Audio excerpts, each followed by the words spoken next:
Sustainability Defined would like to thank Procter & Gamble for sponsoring this episode. To learn more about P&G's Responsible Beauty Program, go to us.pg.com/responsible-beauty.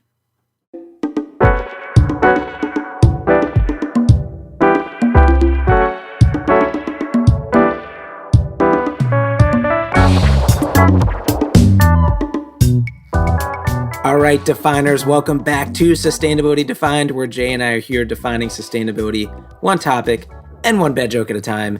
We have an atypical episode for you, atypical episode number 7. Is that your lucky number, Jay? My lucky number is twice that, at 14. Interesting. That was my dad's softball number. My lucky number is 3. But we're doing atypical episode 7, and we're doing it because one of our more popular episodes was one we did a while ago on sustainable beauty and personal care products.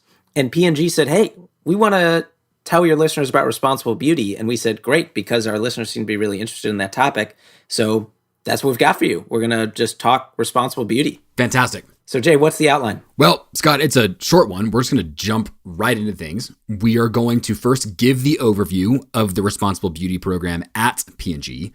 And then we're just going to hop to it and get right into our conversation with John Scarchilli, the director at Procter & Gamble Hair Care Scientific Communications. I love that last name, by the way, Scarchilli. Man. Just saying. Love it. Okay. So Scott, again, without too much further BS, let's jump right in. Let's talk about the overview of P&G's Responsible Beauty Program. Okay, so P&G has worked diligently to embed sustainability into how they do business across their brands. And the company's Ambition 2030 is the global sustainability business strategy that supports P&G's global brands. The foundation of Ambition 2030 is improving the livelihoods of people across P&G's operations, in the supply chain, and within communities they serve. Now, this strategy is based around 4 pillars: climate, waste, water, and nature. Speaking of that water pillar, we're not talking much about it today, but we did talk about it with P&G in another sponsored episode by them, episode 73 on water conservation. All kinds of great stuff.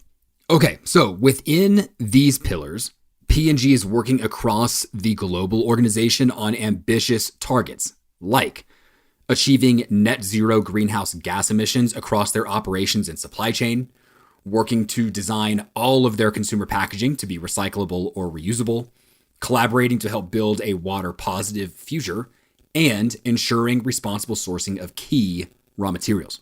Yeah, and Jay, I just want to point out quickly to the listeners that, as we go through this, we have a lot of cool examples from responsible beauty, but some might be saying, okay, these are very interesting examples, but I want to know how P&G is doing generally. And I encourage listeners, go just type into Google P&G Ambition 2030. They're very clear about their goals. They're very clear about their progress. So if you want to see how they're doing, where they're having trouble meeting their goals, where they've already met them, that's all there for you. So the goals within P&G's Ambition 2030, those are the foundational goals, again, of all the P&G brands. And the Responsible Beauty Program underscores the company's commitment to sustainability. Through Responsible Beauty, P&G is committed to being a positive force for beauty in the world as they work to create a more sustainable, inclusive, and resilient future for all. The company believes in a future where beauty products offer superior value to people and are sustainable, where no one should have to make trade-offs between products that are good for themselves, for society, or for the planet. And you'll hear in the interview that P&G takes really seriously trying to figure out, how do we deliver the value proposition we've been delivering all these years, but just build in as part of what we're offering this whole sustainability thing, make it super easy for people to partake in that. Yeah, Scott, I think to follow on to that, within this Responsible Beauty initiative, they spell out 5 interconnected guiding principles that all their beauty brands within the company, brands like Olay, Pantene, Head & Shoulders, and Herbal Essence, are focusing on to make the progress that you're highlighting. These principles include quality and performance, safety, sustainability, transparency, and equality and inclusion. Okay, so let's pick up on one of those brands you mentioned, Jay, Herbal Essence, as an example. And let's discuss a few of the ways the brand is incorporating these principles. So the first one is we have an example that relates to the ingredient identification and transparency principle. Through a partnership with the Royal Botanic Gardens Kew, one of the world's leading botanical institutions with more than 260 years of experience in plant science, located just outside of London. The Herbal Essence team is working with leading scientists to ensure that there are real botanicals in every bottle of the product. The Herbal Essence team also supported the work of the Royal Botanic Gardens by donating funds to help replant 200,000 trees in 2022. We're going to talk more about this in the episode. I did not know there was such a thing as fake botanicals and that it was a real problem, so we'll get into that.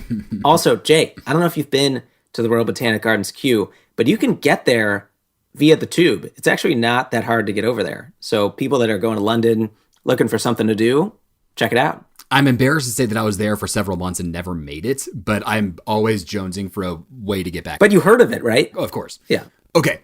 So, Scott, that was a helpful example on the ingredient identification and transparency. How about one related to equality and inclusion? Recently, the team at P&G introduced inclusive design into their packaging through the introduction of tactile packaging for those with visual impairment.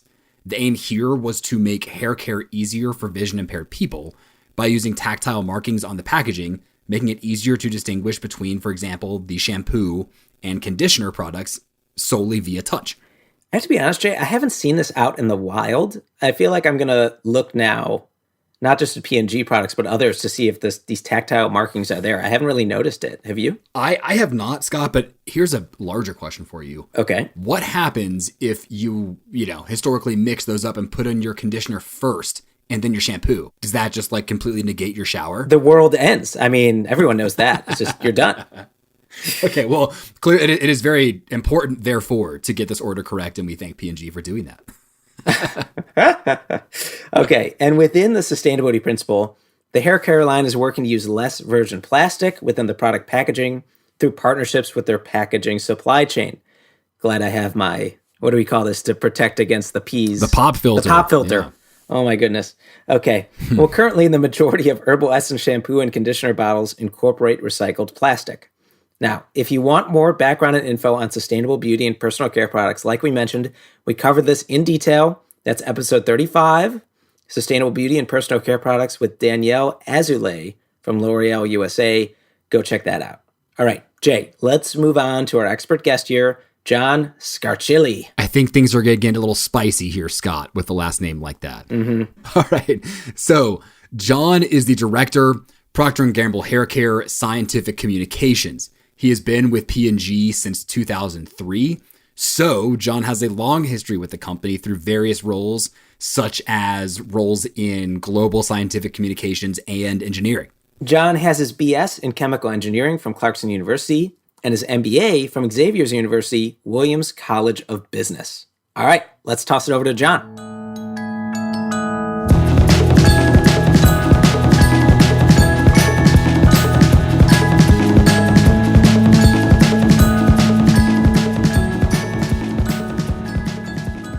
All right, Definers, welcome to the interview portion on this special episode on responsible beauty.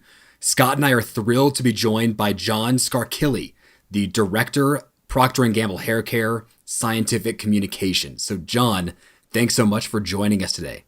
Thank you. Happy to be here. All right, so let's get cooking, John. We saw that you earned your bachelor's degree in chemical engineering and then went back to get an MBA. So first question, are there skills from engineering that you're still using within your work despite the additional MBA? Sure. Yeah, of course. First, I've always worked in, what we called our formulated products in P&G. That would be things like oral care, like toothpaste, for example, beauty care, shampoos, and even coffee. I started when Procter & Gamble owned a coffee business back in the day. Folgers and Millstone were our brands. And so, if you think about it, a lot of those brands, whether it's coffee or toothpaste or shampoo, they work at the intersection of chemistry and biology. So it's always been foundational, like those two fields of study for me and my work at P&G. And second, it's not new news, but engineering, right? It teaches good problem definition and problem solving skills, which are beneficial whether you're designing a manufacturing process or developing a plan to launch a new product or gain market share on a brand or business. Can you talk to us a bit about your various roles within P&G? There's probably some listeners that are wondering, should I join that sort of big company? Like, what are the benefits? Like, I think it'd be interesting just for those listeners considering that sort of company, what the experience is like. It's, P&G is a large company. And one of the benefits of that is you get to do lots of different things, or you can choose to do lots of different things within the same company. So I started back in 2000 in the coffee business. And a couple of things I learned working on coffee. First was like a love for coffee, which I've been drinking ever since for 23, 24 years, is to learn how to do consumer research and also, large scale process development, understand the need for simplicity and reliability in those large process development pieces of work. And then I moved over into oral care, where I worked on everything from like toothpaste to mouth rinse to white strips to floss to, electric toothbrushes. And there I learned a lot on how to kind of lead a portfolio of brands with different technologies. And then after oral care, I moved into P&G Ventures. And P&G Ventures is an interesting group within Procter. It's like the entrepreneurial arm of Procter that's tasked with creating new brands and businesses in categories where we don't yet compete. So I went from working on, oral health products to working on a new brand that we launched with a small team. We launched a brand called Zevo, which is a brand of home pest control products that have sprays for bugs and also have a plug-in trap. And they do it in a way that uses essential oils, right? Instead of other chemicals. So I went from working on a big oral care business to working on a startup brand and launched a new brand for P&G probably about 4 or 5 years ago, maybe a little bit longer. And then from the smallest part of P&G in the ventures group to probably one of our biggest groups in beauty care and hair care, which is the largest category or the largest business that we compete in on a global scale. I love that there's that entrepreneurial arm of P&G. Like, you wouldn't think you'd get that within P&G, but there you go. Yeah, it's interesting because like each of the bigger businesses at P&G has groups that go after new product development, right? They kind of all have these startup groups within them, but you do it within the category. And John, I've just got a quick question, actually two. Number one, are you a light roast or a dark roast guy? And then number two, when you got to your second spot at the oral care, did you then have to realize, oh man, maybe it's, this dark roast, for example, is actually staining my teeth. Do we have the products that can get rid of those? Okay. First question. I am a light to medium roast guy. Okay. And the reason why, I feel like if you go too dark on the roast, not only are you burning off some of the flavor and you're imparting some of the bitter taste in there, but you're also burning off some of the caffeine, which I personally have heard love, that. Right. Yeah, no, it's true. It's very true. So I'm kind of more like a light to medium roast kind of guy. So I'm more like, going after house blends versus French roasts. And then just quickly, Jay, are you implying that dark roast impacts your teeth more than light and medium as well? Like another ding on dark roast? I didn't know that. Oh, no, I have absolutely no idea. I'm hoping John can maybe school me here. I haven't specifically studied the impacts of light versus dark roast on deposition of polyphenols and other staining, compounds on teeth. But what I can tell you is on behalf of our Crest and Oral-B business is that the products do a fantastic job of removing and preventing surface stains. There we go. Well, there you go. I want to go back to the SciComm, the scientific communication. So what does that role entail? Like the scientific part? I mean, I think people get communications, but once you put scientific communications, like what is that all about? And how do you make sure that you're being simple, but not losing the nuance around what is sometimes pretty complicated stuff on the back end? So scientific communications, or SciComm, is a small group within Procter & Gamble, and we're tasked with like bringing the science of our products to life in ways that engage consumers, in ways that drive superior communication, product differentiation, and in some cases, like general product education. So as a company, we invest a considerable amount into research and development, and we have a relentless focus on developing and importantly communicating the superior performance and the experience and the value of our products. We must do that, right? That's the role that SciComm plays. And do you have your favorite example of that? Of like, oh, I was presented with this naughty, complex scientific thing, and then myself or my team and I, we figured out how to distill that down in this way. Some of my favorite stuff was when, back when I was working in our oral care group, we created the 3D white, showing the way that those products helped both like remove the surface stains on teeth, but then also sort of create that layer of protection. I just remember, this was going back a while, but I just remember the visuals with that were just so simple and intuitive that people just got it. And that's kind of what we're after. And sometimes it really is. It's difficult to distill complex science into simple, visual, and understandable things. But that's kind of, we set the bar pretty high. We've been a leader in both the superior and sustainable product design and manufacturing. And therefore, we also embrace this philosophy we call responsible beauty. It's not like a separate program, but it's rather just how we do business. It's like it's an innovation approach that it recognizes the interdependence of 5 principles, which help provide a framework for how we make decisions and how we like prepare for the challenges of tomorrow. And those 5 areas are safety, quality and performance, sustainability, transparency, and then diversity, equity, inclusion. So I know we like sort of threw a couple into there. So quality and performance are together as one, diversity, equity, inclusion are together as one as well. But we like this 5 area model. Well, John, I think that's fantastic. And let's perhaps dive deeper into that. So based on the framework that you just outlined, how would you say those impact the way you work or perhaps the way you think about product or brand development? Yeah. So sustainability and like sustainable product design, inclusive product design, they can't be an add-on program or an afterthought. We can't afford to treat it like that because that's not what the expectation of the consumers we serve with our brands and products. It has to be integrated into our development process. It has to influence the materials and suppliers we choose and help guide decisions about how we develop products to deliver superior consumer experience while being sustainable.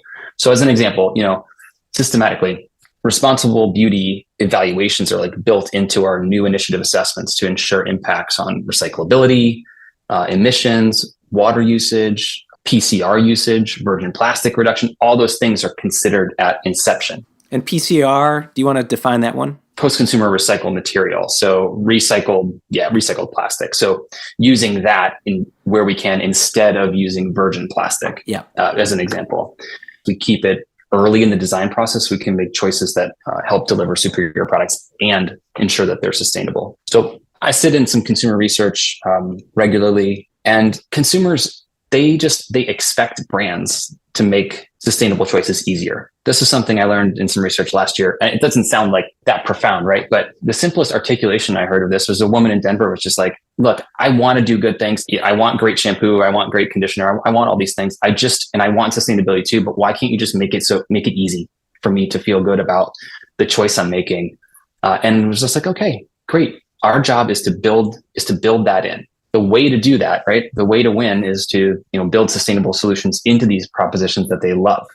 But at the end of the day, right, our products have to perform. We have to deliver against the job the consumer hired us for. And we need to do it in a way that drives their delight. That's what drives loyalty, and that's what builds brands.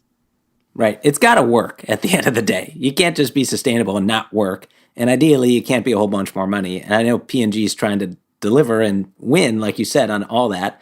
But I also wanted to touch on the inclusive design. So my understanding is that you've made some packaging that is more like tactile for those with visual impairment. And actually, like my fiance's mom is visually impaired, so I can see where this could be helpful to a lot of people that have this to deal with on a daily basis. So can you tell us more about that initiative? Like, how did it start? Was it just customer, like you did these surveys and maybe consumers were telling you this is an issue for me? So how did it rise to the top of something to address? And then talk us through how you're going to build on what you've done so far. Yeah. So the inclusion of like tactile markings, for example, there are more things that we have done and more that we're doing in addition to tactile markings, but it's one of the simplest ways we can make our packaging design inclusive. And going back here about 5 or 6 years, when we first introduced bottles, Herbal Essence bottles with raised tactile markings on them. At that point, when we launched it in 2018, 2019, there were about 250 million people around the world who were blind or have low vision, but only a small fraction of businesses were actively creating products for people with disabilities in mind. So 6 years ago, in 2018, we introduced the first mass-produced bottles, which were designed to help blind and visually impaired or low vision people distinguish between shampoo and conditioner, because that's a real problem. Even if you haven't personally experienced that, that's a real problem for people in the shower. Sure. And even if you're a person who's taking their glasses off or their contacts out, that's a real problem too. Yeah. So shampoo bottles, we put 4 vertical lines on the neck of the bottle. Or stripes for shampoo. For conditioners, which are packed, for a lot of good reasons from a marketing standpoint, in almost an identical shaped bottle, we put rows of dots or circles on the bottle. And it was a very simple way to try to differentiate using tactile feedback, the difference between shampoo and conditioner, which is very hard to tell, especially for folks with visual impairments in the shower. And while these features, they were added, for those reasons, we were really surprised to get a lot of positive feedback from consumers, many of whom weren't low vision at all, but who loved the features because, like I said, it can be hard to tell the difference. And so as of 2020, we took all our Herbal Essence bottles in that line in North America and incorporated this feature, and we've been expanding it ever since. We just launched a new Head and Shoulders product called Bear, and that's incorporating the markings as well in a new bottle that's less plastic and flexible and rollable, et cetera. And we're doing the tactile markings in more and more products around the company. I was just chatting with some of our team from Europe. We've got products over there. Ariel has an Eco Click bottle, which has both a safety feature and tactile feedback built in there. That's the kind of the Tide name for that's the name for our laundry products in Europe. And some of our brands are also exploring the use of NaviLens, which is an app that helps low vision consumers navigate packaging in a simpler and easier way. We've been experimenting a little bit with that. We've incorporated into some of our products in Europe, including Pantene bottles and our fabric softener business over there, Lenore. So I have some quick follow-ups on this. So first, what's the name of that app again? NaviLens, NaviLens. And then how does that interact? What's the role of that app? So a product can put a kind of like a little QR code on the packaging, and the app detects the QR code. If you're kind of like going down the aisle and looking for a specific type of shampoo or something, it can recognize the package, and then it can also pull up information on the product. It can help read the product for people with low or no vision, and it's a way to sort of have more accessible, information. It also will increase the font size on the phone. So if you have low vision, you can actually see what's on the package. It'll kind of create a close-up view of the package. So it's a way to be inclusive on your package design to make sure that low or no vision consumers can have access to the same information when they're trying to make purchase decisions. So that's been incorporated into a couple of our products so far, and we're continuing to do that. Other companies are doing that as well. I just saw Kellogg's has NaviLens capability on some of their cereals as well. So this reminds me a bit of closed captioning, where that's becoming more people are just using it because it's it helps me pick up on what they said, even though I can hear just fine. I can see where having the tactile feeling on the packaging, even if you see pretty well, just if you're in the shower or whatever, it's just a nice little benefit. It just helps. It's why not? It's an added bonus. But then I did want to ask you, and you kind of got on it just now, are other companies using circles and stripes in that way? Are companies aligning on how to do this so that you are communicating to those millions of people in the same way? Because I could see where the benefit and the ease would go down if you all were adopting different tactile messaging. Exactly. Actually, that's the question I just asked to our person I was chatting with on this subject. And he said, yes. So P&G is reaching out to other companies and trying to lead the way on kind of a definition and adoption of some universal design language.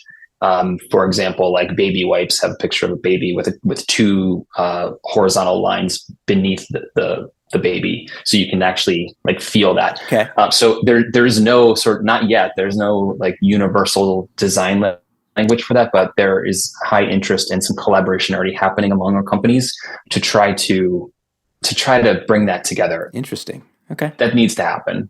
Agreed. Yeah. So I was happy to hear that they are working on it, and they are working on it with other companies. Well, John, I think that's fantastic, and let's perhaps dive deeper into that. So, based on the framework that you just outlined, how would you say those impact the way you work, or perhaps the way you think about product or brand development? Yeah, so it's a challenge. We're always looking for new technology and innovation and partnerships to help waste less and reuse, recycle more. It requires both like sustained effort and a broad range of tactics. And so some of the ones that we use are, of course, ongoing exploration of new packaging technologies, number one. Number two, continuing to do package lightweighting where we can, while maintaining, and I would say this, while maintaining or improving package performance. We just launched a new bottle on Herbal Essences. It's redesigned. It has less plastic, but it actually performs better. And that's done without decreasing the amount of product in the package. So lightweighting, I think, can be good. A third is, increasing our use of recycled content, whether that's through mechanical or molecular recycling. And then when appropriate, using alternatives to plastic. So I mentioned earlier this Head and Shoulders Bare product. It's a new bottle for Head and Shoulders.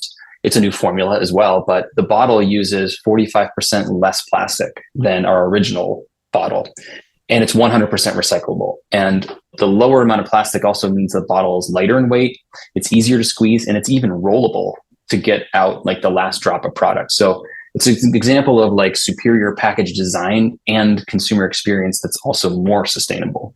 And then once you're finished, of course, the bottle is recyclable.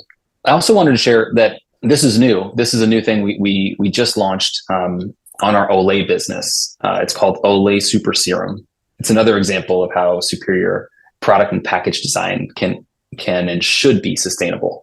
So Super Serum, you may or may not be familiar with it. It's a face serum, like moisturizing serum. It's a winning holistic design with consumers, and a really important part of that premium offering is the package.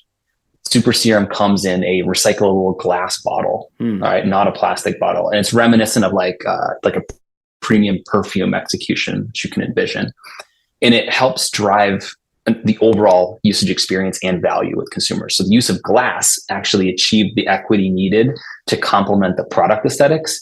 And at the same time, it precluded the use of hundreds of thousands of plastic bottles for that program. The package, as we measure this kind of stuff in consumer studies, the package was tested as like the isolated variable, in the same product, same price and all that stuff, different packages, but the glass package drove increased usage occasion, which means that like people were actually picking it up and using it more because it was counter worthy. Like it's worthy to like set on your counter. So it's an example of how like sustainable package design, choosing that glass over plastic, for example, can drive the better, overall proposition, which is good for the brand. And it's also good for consumers. Yeah. I mean, it kind of reminds me of the Method soap bottles. I know those are still plastic, but they made them look beautiful so that people wanted to put them on their counters. And yeah, no, I love all the lingo, usage occasion, customer delight. Yeah, it's, it's its own like language and terminology, but it makes sense. And so, John, in this conversation, you've already referenced the idea of virgin plastics and reducing the amount that P&G uses. This appears to be a priority for a lot of companies. So let's drill into this a little bit further. What strategies are you employing to bring more sustainable packaging to the beauty space? And then perhaps what are the challenges you see in this area? For example, one of the challenges we face is getting enough mechanically recycled PET. So again, we help encourage consumers to recycle, but beyond that, we have this partnership with Eastman, which has helped us incorporate advanced or like molecular recycled PET into our Herbal Essences sulfate-free bottles. And the use of molecular recycled PET in this case, it helps prevent what would otherwise be unrecyclable polymers or plastics from going to landfill, and instead breaks them down into their monomer counterparts to be reused. So, doing this not only helps divert waste from landfill, but also decreases the amount of virgin plastic that we use. So, John, you mentioned molecular recycling. Can you talk a bit more about that and how much you're actually using? It's 50% on average because the way that that's done is like a mass balance approach. So some individual bottles could be a little bit more, some could be a little bit less, but on average, that's kind of where it nets out. About 50% of the plastic that goes into those bottles is molecular recycled PET from Eastman. That's actually pretty high for molecular. Most people think it's not really operating at scale, but you're saying average 50%. I do want to ask you though, because the super serum and all the other products P&G puts out, got to come from somewhere. So you're sourcing all these ingredients. And I know that is a focus of P&G and a lot of other companies. Like, let's make sure this is responsible, that we have some traceability going on. And I know in the introduction, we talked about the partnership with Royal Botanic Gardens Kew. So do you want to talk a bit more about that collaboration or other things you're doing in responsible sourcing that you'd like our listeners to know about? Yeah. So let's acknowledge first that sourcing and supply network is huge and complex and can be very confusing, right? The economy, supply networks, they're all truly global now. And environmental factors and economic factors can affect complex supply chains. And so that's why it's more important than ever to build reliability and confidence in material sourcing. And so beyond what we call BCP, business continuity planning, right? That's assuring our supply. We partner with Royal Botanic Gardens Kew, and it's a way we build confidence in the quality and the authenticity of the ingredients we source. And I'm going to use the Herbal Essence brand here again, because we partner with Kew on Herbal Essence because we source so many, botanical type, ingredients for that brand. Okay. So by way of background, right, there was a large study published in 2019 by Mihail Ichim in Frontiers of Pharmacology.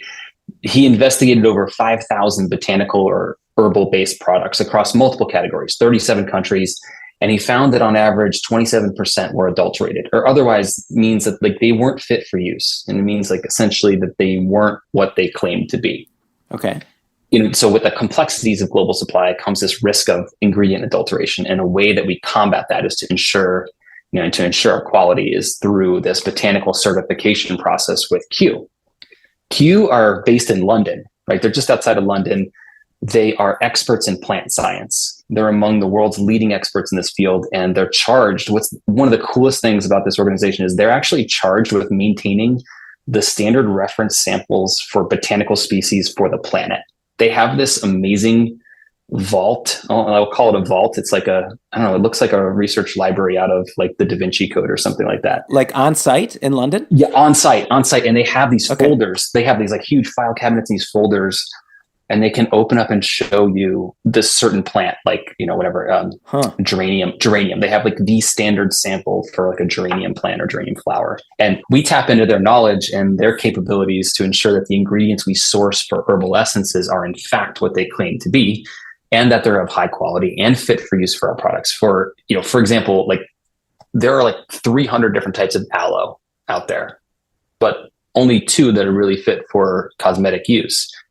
And we make sure that the one that we choose has very high levels of polysaccharides in them, because those are good antioxidants and important for scalp and hair health, right? So how would we know which quality of aloe we're getting and putting in our products if we didn't have a way to check that? So by partnering with Kew, they bring this really unique and expert botanical knowledge, and we bring the hair science knowledge. All of this in service of formulating, the best botanical products for scalp and hair benefits. This adulterated ingredients thing is really interesting to me. It kind of reminds me of fish. Some fish are marketed as certain fish, but really there's something else, and people are kind of being duped. Yeah.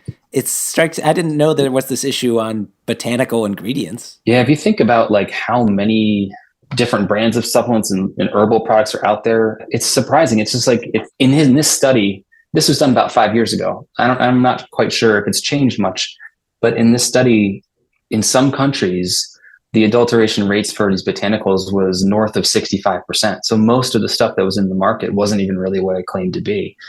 So John, I'm going to hop in with a question that's going to pertain to all kinds of business, whether we're focusing on responsible beauty, whether it's oral care or coffee, and that is how you balance the pressures of growing a business with the need to deliver sustainability. So broad question, but would love to hear your response. my experience on working with some of our brands very recently, first is the mindset needs to be one that doesn't inherently put those two things at odds.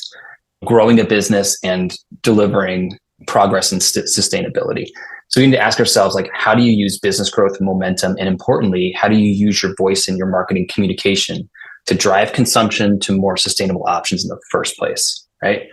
Last year, for example, we created a program on Herbal Essences called Plant Grow Nourish, which, in partnership with an NGO called TechnoServe India and a supplier called Solvay and a number of retail partners, they helped contribute to funding for organic kitchen gardens and health, hygiene, and nutrition training for farmers in our Guar supply network. And it's a program that helped build our business in North America while benefiting these small business farmers in India who are critical to the supply network for like our supply and the entire industry supply. In particular, like we were able to grow sales in these retailers who ran the program, which was it's like one bottle equals one meal. So purchase of a bottle contributed to deliver these organic kitchen gardens, which yielded fruits and vegetables to feed farmers and their families. It's an effort that created over 2,000 of these gardens, which will help feed an estimated 15,000 people. And like it's one part of an overall program called the Sustainable Guar Initiative, which was started by a supplier called Solvay. And it's a great example of how to leverage responsible sourcing, right? Sourcing guar from that area to grow the business and then help make a circular investment back into the supply network.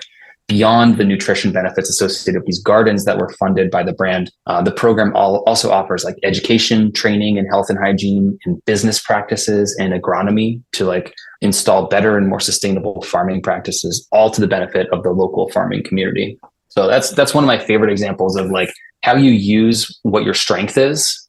For example, for Herbal, like retail execution and communication. Like that's one of our biggest strengths is being able to connect with so many people and be able to create a program that directly feeds and benefits the supply network and helps people. So you can grow the business and do good at the same time. And I love that example. I think it's very inspiring. And I'm just curious though, like you're saying, you want people and people within P&G to understand that sustainability can be a growth driver. But then you're also talking about those 5 pillars. And so how do you ensure that the employees within P&G are taking this seriously and considering it on the front end, like you were talking about? Like who's kind of making sure that that's happening? It goes all the way up to our senior leadership. When we bring a new idea for a shampoo, let's say, it's not just what's the market going to be for this or what's the consumer benefit. It is also questions from our most senior leaders about tell me what steps you're doing to advance responsible beauty, whether that's package and plastic or the sourcing or lowering greenhouse gas emissions because of the way we're creating the product or sourcing the product. Those are questions that get asked very early in projects. So they set the tone. They kind of set the expectation that you cannot just focus on developing a great product. You have to focus on developing a great product that people will love and that is also moving the needle in terms of sustainability. It starts from the leadership who have fully embraced and also chosen to be public about responsible beauty, and not just the principles and the things I mentioned before, but also the action plans that we have. They're all on our website in the public domain because we feel like, people should have access to this. If they want to use it, great. But we wanted to be very transparent about what we're doing and how we're doing it. That's a big deal if all the leadership is bought in. And is there one specific website? It's www.us and then it's www.us.pg.com/responsible-beauty. Okay. Or just type responsible beauty into a search engine in Procter & Gamble and it'll pop up within the first couple of hits. Got it. Okay, thanks. All right, so John, let's start talking about the future here. So 2-parter for you. Number 1, what does the future of responsible beauty look like at P&G?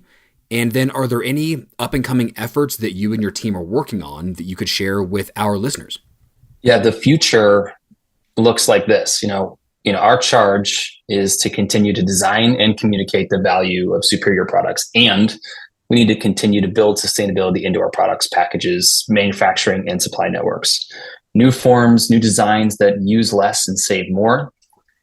And it doesn't happen overnight, of course. So it's important that we and others in our industry continue to develop and test new consumer propositions, like new packages, new delivery systems, business models that are first rooted in, deep consumer understanding, but are also respectful of the limited resources that we share.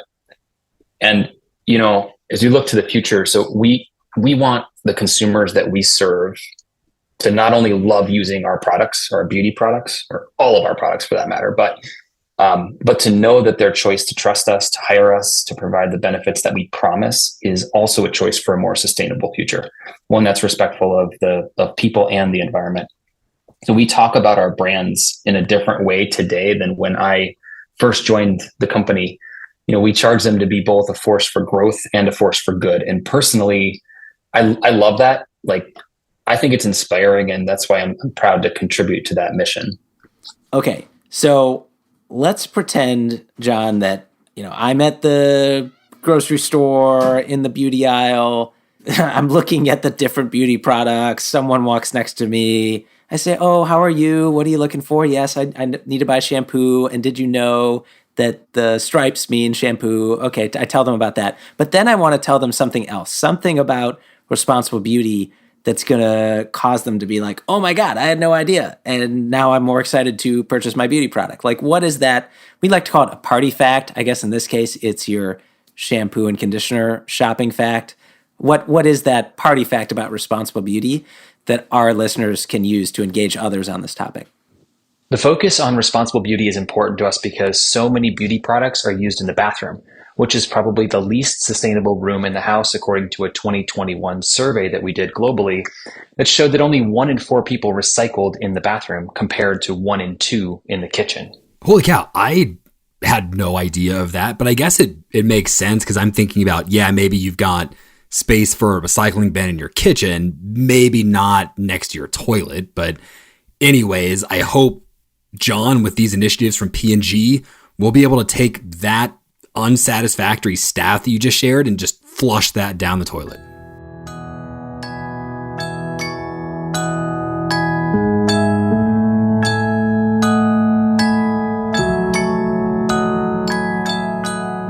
All right, Scott, as we've been recording, I think Anna's been listening in. She's calling me wanting to talk about responsible beauty and makeup. So look, I got to roll. That is fair. I respect the Jay and Anna makeup conversations. So fair enough. Let's get to it. Who do we need to thank? It's a shame these podcasts are audio only. Otherwise, we could really dazzle here.